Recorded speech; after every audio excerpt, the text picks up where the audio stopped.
Shalom. I want to give all praises to my Heavenly Father. His name is Yahweh by Hashem Yahushua by Hashem Karkadash.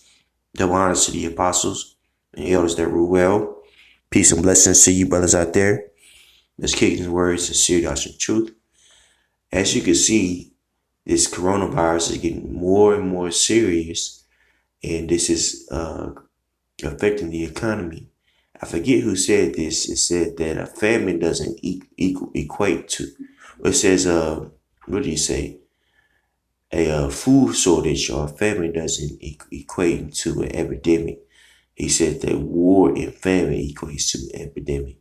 So we're starting to see the Most High use these plagues as a way to issue our judgment. And if you notice, he always says that he uses plagues, the famine, the sword, right, in order to issue out his judgment, right?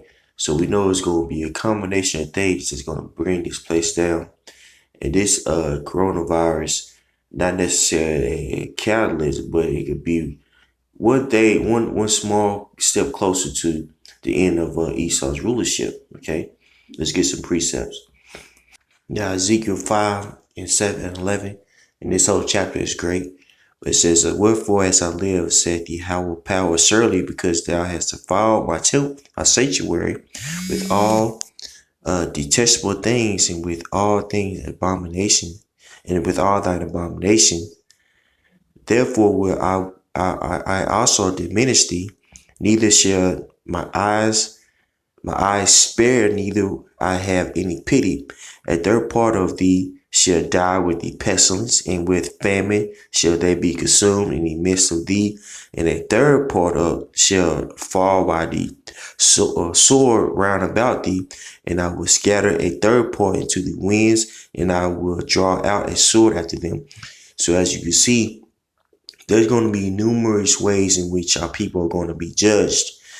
And as you can see with the coronavirus, it's not only a plague that's going to hugely affect our people, but it's going to be the sword, and it's going to be famine. You see, if this keeps going in the amount that it's going, the economy is already being affected, but soon the life is going to be affected because buying and trading is ceasing. You see, and that's going to cause what? That's going to cause that sword to increase, and also famine. So the Most High is cooking on something very, very dire for our people who have not repented and came back to Yahweh Hashem Yahushua. And also he's going to start in the house of Israel, those of us that has been using this word deceitfully, man. So, it's we're living in some very exciting times, so it's time for us to all of us to be locked in, which brothers already are, you see.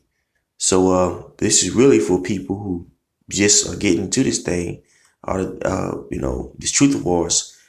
What you're seeing is basically the Most High creating all these things to issue out his judgment. And it's important that you get that understanding, and so you can walk with faith when it really gets bad out here. Because right now we're still relatively comfortable, but real soon we're all going to be affected. Amos 5 and 18, woe unto you that desire the day of the Lord. To what is it for you? The day of Yahweh is darkness and not light. And as if a man did flee from a lion, a bear met him, or went into the house and leaned his hand upon the wall, and a serpent bit him. Should not the day of Yahweh be darkness and not light, even very dark, and now there's no brightness in it? So there you go. It's going to be a lot of trials and tribulations that are going to happen because of this, this economy crashing, man. The day of the Lord, the day ultimately the Lord's judgment being issued out. And you're seeing that this coronavirus can possibly be not necessarily a catalyst, but an attribute of what could cause, the commencement of judgment, you see, on Babylon the Great.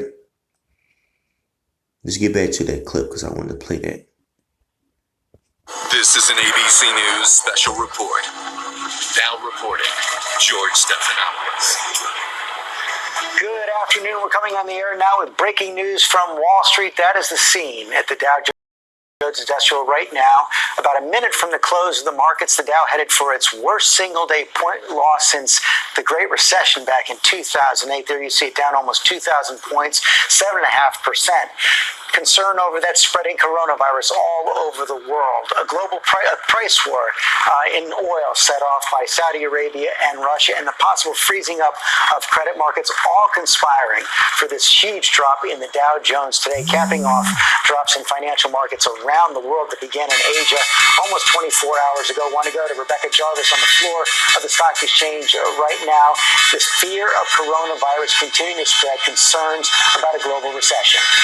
And we have seen that ripple effect certainly here on Wall Street today, George. A historic day, the largest point drop in history, with stocks falling more than 2,000 points during the trading session, and the worst day for stocks on a percentage basis since the Great Recession crisis. And here on Wall Street, the overarching theme has been the unknowns, the uncertainty surrounding this virus, and the fact that to date, Wall Street still doesn't believe we have the data surrounding the virus itself to know that we're fully out of the woods here, George. Right, and what we're seeing is that was combined, as I said, with that price war in oil set off by Saudi Arabia and Russia, and the signals we're seeing from the bond market that a recession could spread around the world.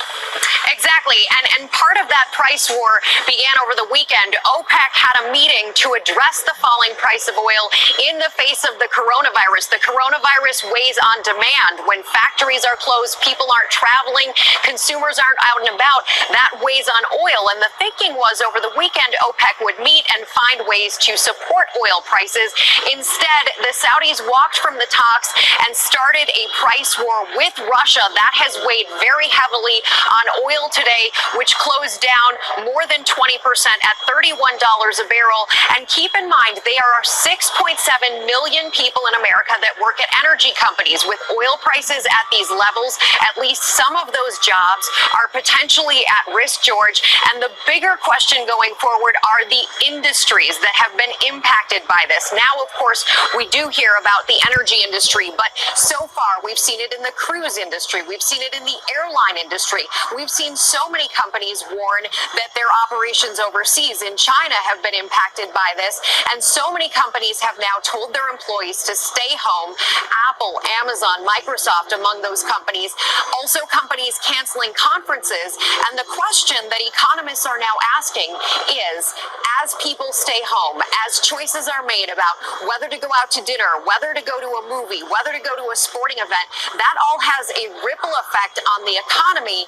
And today especially, you are starting to hear from analysts like Mark Zandi, the chief economist at Moody's, saying without some form of fiscal stimulus, the economy very well could face a recession this year, George. Thank you, Rebecca. And that has the White House considering emergency stimulus measures now that they would have to work with Congress on to stimulate this economy. We want to go to John Carl in Washington with more on that. The president coming back from Florida today, going to meet with his economic advisors this afternoon. That's right, George. And he also plans to meet with CEOs of major companies on Wednesday. We're told they're looking at a range of potential options to provide some economic stimulus here. The way Larry Kudlow, his top economic advisor, has put it, these would be timely, targeted to where we can do the most good. So potentially, he said, efforts to help the airline industry, which is obviously expected to be hit very hard by all of this. Also, small business owners. Those are the type of measures that are being considered at the White House. Nothing announced yet, but as you mentioned, meeting with his economic team today at the White House, and we expect to see CEOs of some of the nation's largest corporations at the White House on Wednesday. And John, that's what the White House is considering. You've also had Democrats in Congress Congress talked about possible stimulus measures as well, including paid family leave for workers who might have to work from home or aren't able to get to have child care for their children or home from school. Any chances of bipartisan cooperation here? Yes, George, we're talking about paid sick leave, particular people that have to stay home and will not be paid while they're staying home. This is, as you mentioned, something that's been talked about by members of Congress, by Democratic leaders in Congress, and we're told the White House is also looking into this as well. So I could see a potential bipartisan agreement on that. Let's take a look at what we know now about the spread of the coronavirus around the world. Over 113,000 cases around the world, close to 4,000 deaths in at least 111 countries right now. Here in the United States, 607 cases, 26 deaths in 36 states. I want to bring in Jen Ashton on the phone right now. Rebecca mentioned it. So much is unknown about this virus, but we know the spread has not stopped, especially here in the United States. Exactly, George. And I think what people need to remember is as we hear these numbers go up, we do expect them to rise and rise significantly as the testing process becomes more mainstream. And there have been many challenges and obstacles logistically and continue to be, by the way, with the testing process. But the more people you test, the more cases we will see. What's going to be really important, and we've said it from the beginning, is not just knowing the positive cases and the confirmed cases, but how many tests are being run and how many people have been exposed and are infected.